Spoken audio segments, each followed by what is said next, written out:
Salut Marine, comment ça va? Salut Joy, moi ça va super bien, je te remercie, ça me fait trop plaisir de te voir, ça fait longtemps. C'est clair, ouais, Ouais. ça fait Et toi longtemps. alors, comment ça va? Pas génial, pas génial. Ouais. Tu sais, je t'en avais déjà parlé, Mm. mais au taf, ça se passe pas super bien, Ouais. notamment avec mon boss. Ça fait que continuer et franchement, Ouais. j'ai du mal à comprendre ce qui se passe, quoi. Ouais, je peux comprendre que tu te retrouves dans cette Mm. situation et que tu ressentes ça. Tu sais, le stress, les échecs, les difficultés, tout ça, malheureusement ça fait partie de la vie de tout le monde. Euh, je te parle souvent de Charles Pépin, tu sais, c'est un philosophe Oui, oui, français oui, là, c'est que vrai. j'aime vachement. Dans son livre Les Vertus de l'échec, il explique ça.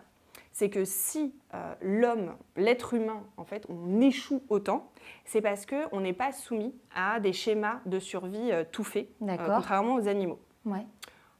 Tu vois, le bébé girafe, le girafon. Bon. Quand il naît, lui, il sait tout de suite marcher. En fait, il n'a pas le choix, parce qu'il faut qu'il soit capable de tout de suite marcher, sinon c'est une proie beaucoup trop facile pour les D'accord. prédateurs de la Ouais. savane. A contrario, quand tu regardes le bébé humain, nous, en fait, on va rater mais des milliers de pas avant de réussir au final à marcher. Et tu vois, en fait, c'est là où on se rend bien compte qu'en tant qu'être humain, finalement, on évolue, on progresse à l'échelle de sa propre vie.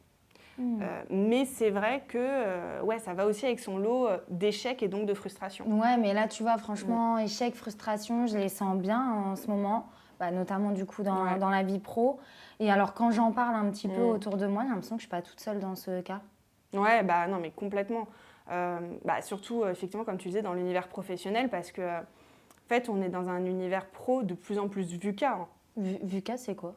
Alors, VUCA. En fait, VUCA, à la base, c'est un terme, donc c'est un acronyme qui vient de l'univers de la stratégie militaire. D'accord. Et qui sert à décrire certains environnements. Et en fait, on s'est rendu compte que ça marchait très très bien pour l'univers professionnel. Donc on dit qu'un environnement est VUCA quand il a 4 caractéristiques. La première, c'est le fait qu'il y ait de la volatilité.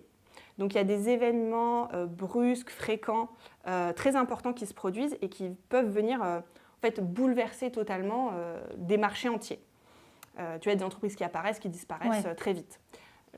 Uber, tu vois, c'est un super exemple. Enfin, en fait, ça a montré la volatilité finalement, tu vois, du marché des VTC, des taxis. Deuxième élément, c'est l'incertitude, donc uncertainty en anglais, d'où le U. Et donc ça, c'est le fait qu'on manque de connaissances pour savoir de quoi demain sera fait, pour prédire l'avenir. On a du mal à savoir comment les choses vont évoluer. J'ai pas besoin de te rappeler la période Covid-confinement. Non. Voilà, non, qui a 4 ans. Tout à fait. Là, par exemple, on était en plein dans l'incertitude, tu vois. Le troisième élément, c'est la complexité. Donc, on est dans des environnements complexes, c'est-à-dire qu'il y a les événements sont tellement imbriqués les uns dans les autres, sont tellement interconnectés qu'on a du mal à avoir cette vision globale. D'accord. Et à la comprendre facilement. Alors, ça remonte un petit peu. Est-ce que tu te souviens, en 2008, la crise des subprimes? Oui, bien sûr. Voilà, Tu serais capable de me l'expliquer? Mais pas du tout. Ouais, je te rassure, moi non plus. Voilà, et je pense que peu de gens, finalement, sont capables de le faire. Et le dernier élément, c'est l'ambiguïté. C'est le fait qu'on a du mal à savoir si pour une même situation, c'est quelque chose de bien ou de mauvais, de positif ou de négatif. En fait, le bien et le mal, finalement, sont un peu mélangés. Par exemple, tu peux avoir une crise politique, humanitaire hyper grave dans un pays, mais qui va avoir des conséquences économiques positives à l'autre bout du monde. D'accord. Donc, c'est ces différents éléments-là. D'accord. Donc, à retenir pour vous, un environnement est VUCA lorsqu'il est volatile, incertain, complexe et ambigu. Et donc, ça, c'est le cas de notre univers professionnel, donc dans lequel on va avoir tendance à vivre de plus en plus de changements et donc on va devoir faire preuve de plus en plus de résilience. Ce que tu as décrit, j'ai l'impression que c'est exactement en fait, ce que je vis avec mon manager. J'ai l'impression qu'à lui-même, en fait, il crée un environnement VUCA. Tout est complexe. Bon. Et du coup, ce que tu me dis, c'est qu'en fait, le monde de l'entreprise est de plus en plus VUCA. Bah ouais, complètement. Regarde, ne serait-ce que par rapport à la génération de nos parents, Tu vois, c'est fini la carrière toute tracée de 20 à 65 ans ou plus. À ton avis, par exemple, tu as des jeunes actifs, là, comme toi et moi. Combien d'employeurs différents tu penses qu'on va avoir au cours de notre carrière? En fait, la moyenne, elle est entre 13 et 15 ans. D'accord. Tu vois, quand même. Tu te rends compte? Ouais. Enfin, j'allais dire quand même, mais en même temps, pas hyper étonnant. Moi, je vois autour de moi, mes proches changent de poste tous les 5 ans environ. Mais en fait, c'est la moyenne, tu vois, tous les 5 ans. Donc, ces changements, parfois, ils sont subis, parfois, ils sont voulus. Dans tous les cas, à chaque changement, potentiellement, il y a du stress. Ça peut être générateur de stress. Et le stress, c'est une émotion qui peut être certes désagréable, mais qu'il ne faut pas chercher à éviter. Parce que comme toutes les émotions, en fait, elles t'envoient un signal. En l'occurrence, attention, la situation que tu es en train de vivre, elle est potentiellement dangereuse pour toi. Ouais. Je comprends que le stress puisse être utile, en effet. J'ai compris que ça pouvait être positif, mais là, en tout cas, moi, j'en souffre. Et tu vois, la dernière fois, on était en réunion. J'ai voulu m'exprimer sur un sujet et mon manager m'a coupé la parole une fois. J'ai retenté, m'a recoupé la parole. J'ai arrêté. En fait, je n'ose même plus m'exprimer. En fait, je me sens faible.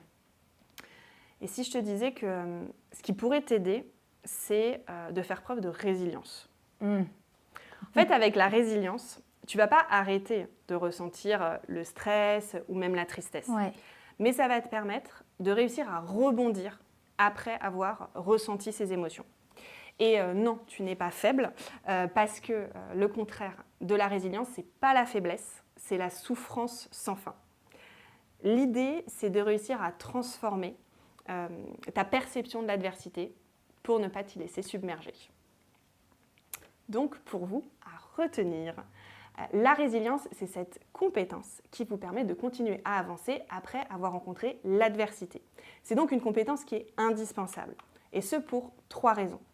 La première, c'est que, en fait, en tant qu'être humain, on va forcément tous vivre des échecs, vivre des difficultés, c'est normal, ça va avec le package global.